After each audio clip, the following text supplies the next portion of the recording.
The sound of an engine sputtering to its last breath was something Mason Reed could recognize from a mile away.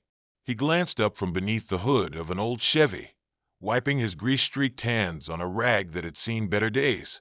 Across the street, a silver luxury sedan was awkwardly coasting into the parking lot of his tiny garage. The driver struggled to maneuver it into a spot, the car jerking and lurching before finally coming to a halt with a soft puff of smoke rising from the hood. Mason sighed. Another day. Another car on its last legs. The driver's side door opened, and a woman stepped out. She was well-dressed, wearing a tailored navy blazer and heels that were definitely not made for walking. Her blonde hair was neatly pinned back, and she carried herself with an air of confidence that didn't quite match the situation. "Excuse me," she called out, her voice tinged with frustration but polite. "I think something's wrong with my car. It just stopped working properly." Mason nodded and grabbed a wrench from his tool belt as he approached her. "Let me take a look," he said simply. The woman watched him as he popped the hood and leaned over the engine, his experienced hands moving quickly to assess the problem.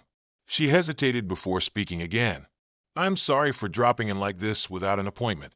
I was heading to a meeting when the car started acting up, and this was the first garage I saw." "It's fine," Mason replied gruffly, though he couldn't help but notice how out of place she seemed in his modest shop. The woman looked like she belonged in a high-rise office, not a dingy mechanic's garage. As he worked, Mason couldn't stop the nagging worry in the back of his mind. Business had been slow lately, so slow that he was barely scraping by. The bills were piling up, and he'd had to let go of his only assistant last month. Every job he took on now was critical to keeping the lights on and food on the table. "How bad is it?" the woman asked, interrupting his thoughts. Mason straightened up and wiped his brow. "Your alternator's shot, and the battery's on its last leg. You're lucky you made it here at all." The woman frowned. "How long will it take to fix?" "Depends," he said. "I'd need to replace the alternator and the battery. I've got the parts, but it'll take a couple of hours." "That's fine," she said, a hint of relief in her voice. "I can wait here." Mason hesitated about the cost. The woman's expression faltered for just a moment before she quickly masked it with a polite smile. "Could you give me an estimate?" He did some quick math in his head, parts and labor, around $450. Her face tightened, and Mason noticed her grip on her purse. "Oh," she said softly. "I see." It didn't take a genius to figure out that something was off. Maybe she wasn't as well off as she looked. Maybe she was in a bind. Mason didn't press her on it, but the way she avoided his eyes told him enough. "Listen," he said, surprising himself with the words as they came out of his mouth. "I'll take care of it, no charge." The woman blinked, clearly caught off guard. "What? No, I couldn't possibly." "It's fine," Mason said firmly. "You're in a tough spot, and I've got the parts here anyway. Just consider it my good deed for the day." She stared at him, her blue eyes searching his face for any sign of insincerity. "You don't even know me," she said quietly. "Don't need to," he replied, already turning back to the car. "Besides, cars breaking down at the worst possible moment happens to the best of us." For a moment, the woman said nothing. Then, in a softer tone, she said, "Thank you. That's incredibly kind of you." Mason shrugged it off, though he could feel the weight of her gratitude. "Why don't you take a seat inside while I work? There's coffee in the corner, though I can't promise it's any good." The woman smiled faintly, and for the first time, she looked less like a polished executive and more like someone who was just trying to get through a rough day. "I appreciate it," she said before heading into the small waiting area. Mason got to work, pushing thoughts of his own troubles to the back of his mind as he replaced the alternator and installed a new battery. He couldn't help but wonder about the woman. She seemed like she had it all together, but something about her reaction to the repair cost didn't sit right. By the time he finished, the sun was beginning to dip below the horizon, casting a warm orange glow over the shop. Mason wiped his hands on his rag and walked into the waiting area, where the woman was sitting with her phone in her lap, staring out the window. All done, he said. She stood up quickly, her surprise evident. Really? That was fast. Like I said, it wasn't anything too complicated, Mason replied. The woman reached for her purse. Are you sure I can't pay you something? Anything. Mason shook his head. I meant what I said. It's on the house. She looked at him for a long moment, her expression a mix of gratitude and something else he couldn't quite place.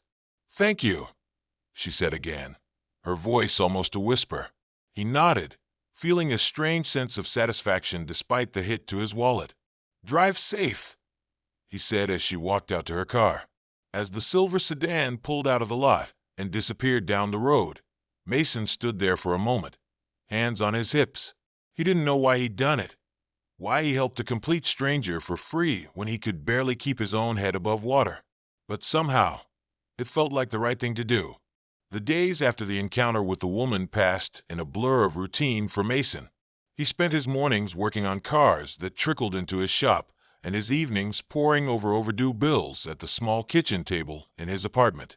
The financial strain was becoming unbearable, but he kept pushing forward, reminding himself that things had to turn around eventually. It was late on a Wednesday afternoon when a sleek black car pulled up in front of his garage. Mason glanced at it wearily from his place under the hood of another vehicle. The car was spotless, the kind that didn't often show up at his modest shop unless there was no other option. The driver's door opened, and a tall, trim man in a crisp charcoal suit stepped out. His presence alone seemed to command attention, and Mason felt a twinge of unease as the man approached. Are you Mason Reed? The man asked, his voice calm but direct. Mason straightened, wiping his hands on his ever-present grease-stained rag. Yeah, that's me. Can I help you? The man extended a business card with a polished logo embossed on it. My name is Daniel Hensley. I work for Miss Evelyn Carter. The name didn't immediately ring a bell, and Mason's brow furrowed in confusion. I'm sorry, who? The man smiled faintly, almost as if he were expecting the question. Miss Carter was here a few days ago. Her car broke down, and you repaired it without charging her. Mason blinked, the memory of the woman in the navy blazer coming back to him. Oh, right. Yeah, her alternator and battery were shot. She seemed like she was in a tough spot, so I helped her out. Why? Miss Carter asked me to deliver a message and something else to you. Daniel reached into the inner pocket of his suit jacket and pulled out an envelope. He handed it to Mason, who took it hesitantly, his calloused fingers brushing against the fine paper. What's this? Mason asked, eyeing the envelope suspiciously. I'm not at liberty to explain, Daniel replied smoothly. Miss Carter prefers to let her actions speak for themselves. She asked that you open it when you have a moment. Mason's eyes flicked back to the envelope, the weight of it heavy in his hands. Oh, okay. Thanks, I guess. Daniel nodded politely. She also wanted me to convey her gratitude once more. She was very touched by your generosity. Before Mason could respond, Daniel turned and walked back to his car, leaving Mason standing in the middle of the shop, still holding the envelope. The black car disappeared down the road, and Mason stared after it for a moment, his thoughts racing. He finally looked back at the envelope, the edges crisp and clean against his grease-streaked palms. Curiosity and apprehension wed within him as he carefully opened it. Inside was a folded piece of paper and a check. Mason's heart skipped a beat as he unfolded the check and saw the amount written on it. $5,000. His hands trembled as he unfolded the accompanying note, written in neat, flowing handwriting. Dear Mr. Reed, I wanted to thank you again for your kindness and generosity. When I was in need, it's rare to encounter such selflessness in today's world, and your actions left a deep impression on me. I hope this small token of my appreciation can help ease some of the burdens you may be facing. With gratitude, Evelyn Carter. Mason stared at the letter, his mind struggling to process what he was holding. $5,000. It was more money than he'd seen in a long time. Enough to catch up on his bills and maybe even buy some new equipment for the shop. But as grateful as he felt, a nagging question lingered in the back of his mind. Who exactly was Evelyn Carter? The name still didn't mean anything to him, but the way Daniel had spoken, the polished car, the expensive stationery, it all suggested she was someone important, someone who didn't belong in his small, struggling corner of the world. He folded the check and the note carefully, slipping them back into the envelope before tucking it into his pocket. The rest of the day passed in a haze as he finished his work, his thoughts constantly returning to the mysterious woman and her unexpected gesture. That evening, Mason sat at his kitchen table, the check and note laid out in front of him. He couldn't bring himself to cash it just yet. It felt too surreal, like it might disappear if he looked away for too long. The next morning, Mason decided he needed answers. He didn't have a phone number for Evelyn, but he still had the business card Daniel had given him. He picked it up, studying the embossed logo and the name printed beneath it. It read Hensley and Carter Enterprises. The name clicked into place, and Mason's eyes widened. He'd heard of it before, a major real estate development company that owned properties all over the state. They were known for luxury hotels, high-end office buildings, and sprawling residential communities. If Evelyn Carter was part of that, then she wasn't just someone important. She was someone very important. Mason hesitated, his thumb hovering over his phone as he debated whether to call the number on the card. He didn't want to seem ungrateful, but he also couldn't shake the feeling that he needed to understand why she had gone out of her way to help him. Finally, he dialed the number. After a few rings, a familiar voice answered. "This is Daniel Hensley." "Hi. This is Mason Reed. You stopped by my shop yesterday." "Ah, Mr. Reed," Daniel said smoothly. "What can I do for you?" I wanted to thank Miss Carter for what she did," Mason began, fumbling for the right words. "But I also wanted to know why. I mean, I'm just a mechanic. Why would she?" Daniel was silent for a moment, and Mason's stomach twisted as he wondered if he'd overstepped. Then Daniel spoke, his tone measured. "Miss Carter values kindness and integrity above all else. She spent much of her life surrounded by people who act out of self-interest, so when she encounters genuine generosity, it means a great deal to her. You reminded her that there are still good people in the world." Mason didn't know how to respond to that. He'd never thought of himself as anything special. He was just a guy trying to make ends meet. "Is there anything else I can assist you with?" Daniel asked. "No, that's all," Mason said quietly. "Thank you."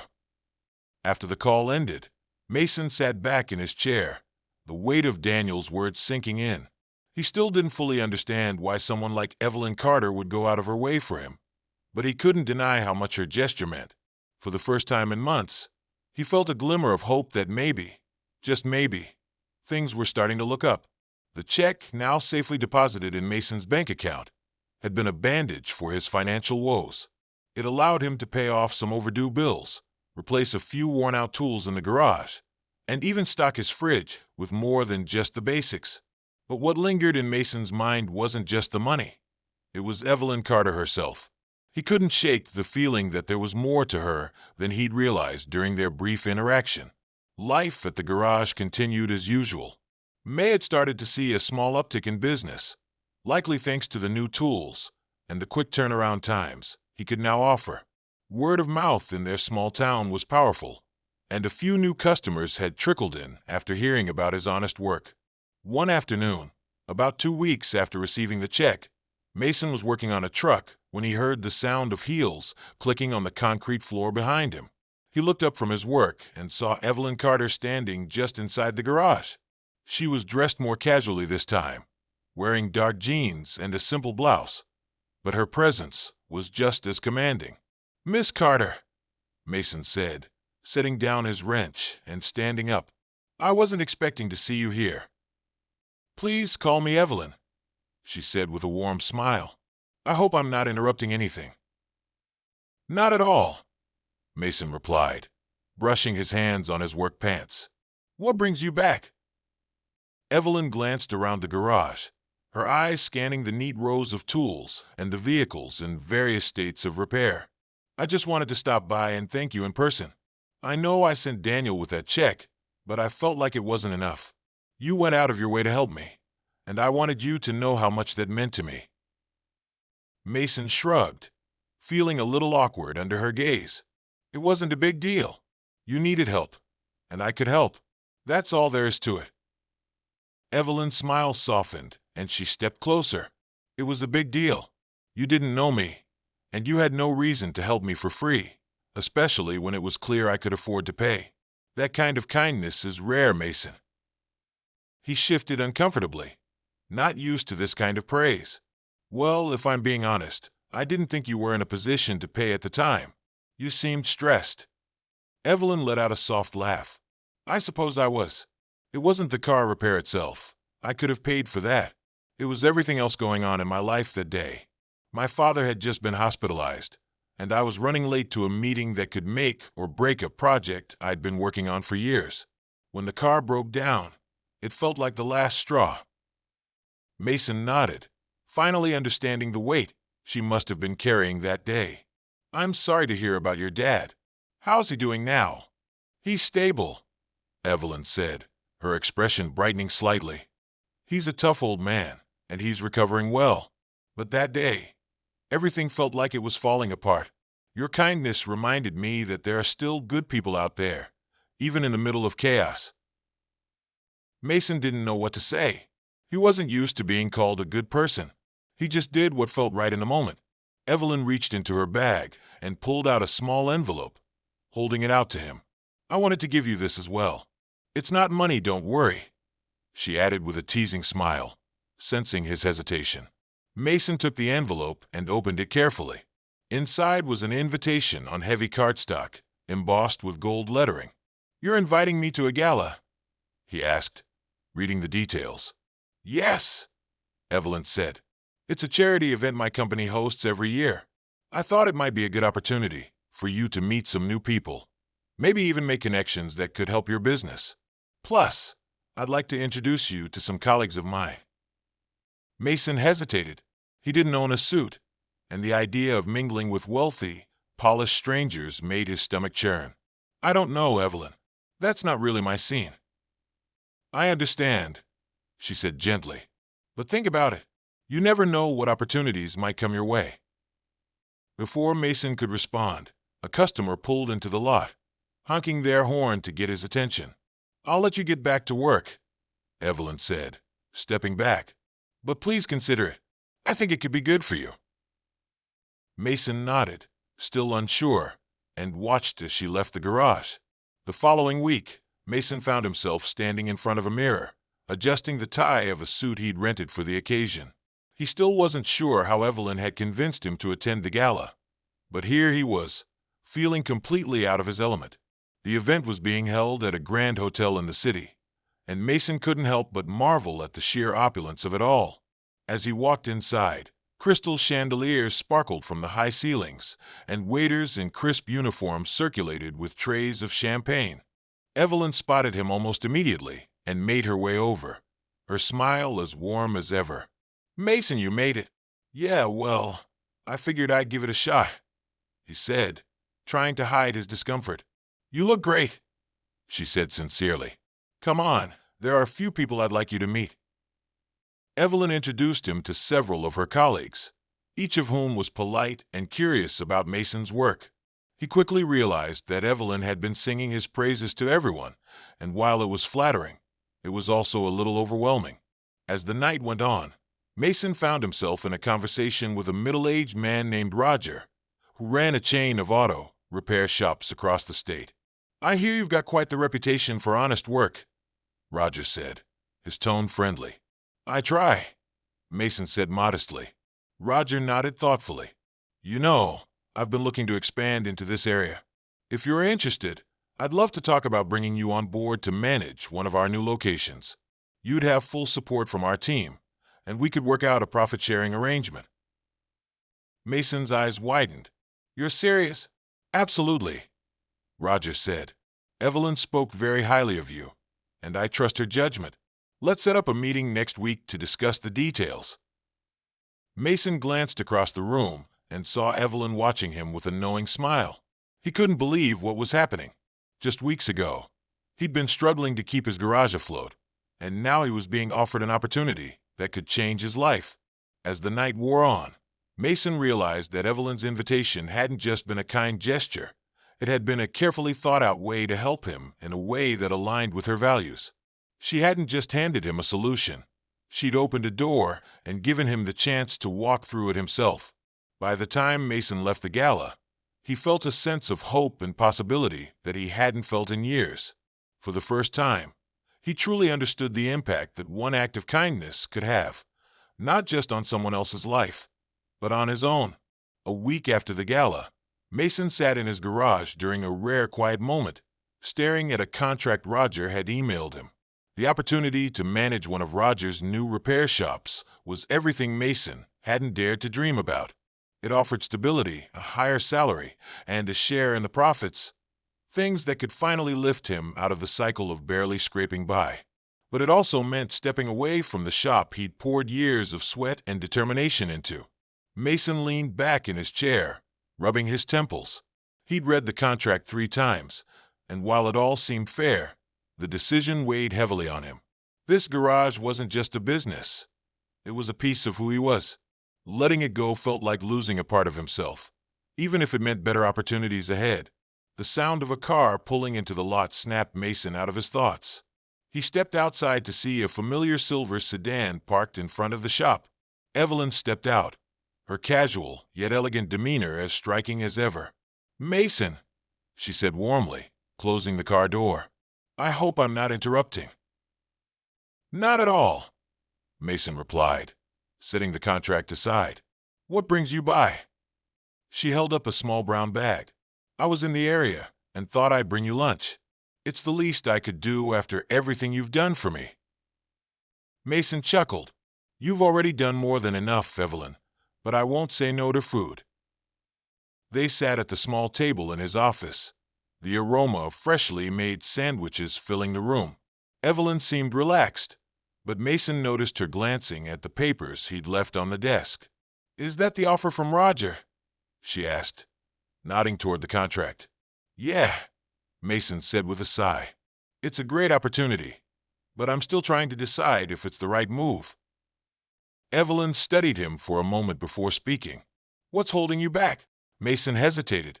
"This shop. It's been my whole life for the past 6 years. I built it from the ground up. Walking away feels like giving up, you know." Evelyn nodded. "I understand, but sometimes holding on to one thing can keep you from reaching for something better." Mason looked at her, appreciating her honesty. "Maybe it's just hard to let go." "I get it," Evelyn said softly. "When my father first handed me the reins of his company, I was terrified. I didn't think I could handle the responsibility, and I didn't want to let go of the smaller projects I'd been working on. But he told me something that stuck with me. Growth doesn't mean forgetting where you came from. It means building on it." Mason leaned back in his chair, her words sinking in. "That's a good way to look at it," he admitted. Evelyn smiled. "Whatever you decide, just know that you've got people rooting for you. You've made an impression on more people than you realize." Mason nodded, feeling a little lighter. "Thanks, Evelyn. That means a lot." As they finished their lunch, Evelyn's phone buzzed, and she glanced at it apologetically. "I need to head to a meeting, but I wanted to stop by and see how you were doing." "I appreciate it," Mason said, walking her to her car. Before she got in, Evelyn turned to him one more time. "One more thing. If you ever need advice or just someone to bounce ideas off of, don't hesitate to call me. You've got my number." "We do," Mason said with a small smile as she drove away. Mason felt a renewed sense of clarity. Maybe it was her advice, or maybe it was just the act of talking it out, but he finally felt ready to make a decision. 2 weeks later, the garage's main door stood open, a cool breeze flowing through as Mason worked on a customer's truck. He had decided to take Roger up on his offer, but not without finding the right buyer for his shop first. Thankfully, a longtime customer and fellow mechanic had expressed interest in taking it over, promising to keep it running with the same integrity Mason had always strived for. The transition was bittersweet, but Mason felt at peace with his choice. The new position would allow him to keep doing what he loved while reaching more customers and building a better future for himself. As he finished tightening the last bolt on the truck, a voice called out from the lot. "Mason!" He turned to see Roger stepping out of his car, a broad grin on his face. "Hey, Roger," Mason said, wiping his hands on a rag. "Just wanted to swing by and see how things are going." Roger said. "You ready for the big move?" "Getting there," Mason said. "Still wrapping up a few things here, but I'm looking forward to it." Roger clapped him on the shoulder. "Good to hear. You're going to do great, Mason. I can already tell." As they chatted, Mason couldn't help but think about how much had changed in such a short time. He had gone from barely making ends meet to stepping into a role that offered not just financial stability, but a chance to grow and thrive. And it all started with a simple act of kindness. A month later, Mason stood in the new repair shop he was managing, the hum of activity around him a testament to how quickly things had taken off. The team he worked with was skilled and hardworking, and Mason felt a sense of pride in leading them. One afternoon, as he was reviewing some invoices, his phone buzzed with a text message. It was from Evelyn. "How's the new shop treating you?" Mason smiled, typing back a quick reply. "Better than I could have hoped. Thank you for everything." A moment later, her response came through. "Don't thank me. You've earned it. Keep doing good things." As he put his phone away, Mason felt a deep sense of gratitude, not just for the opportunities that had come his way, but for the reminder that even the smallest acts of kindness could set off a chain of events far greater than he could have imagined. And as he looked around the bustling shop, Mason knew he was exactly where he was meant to be.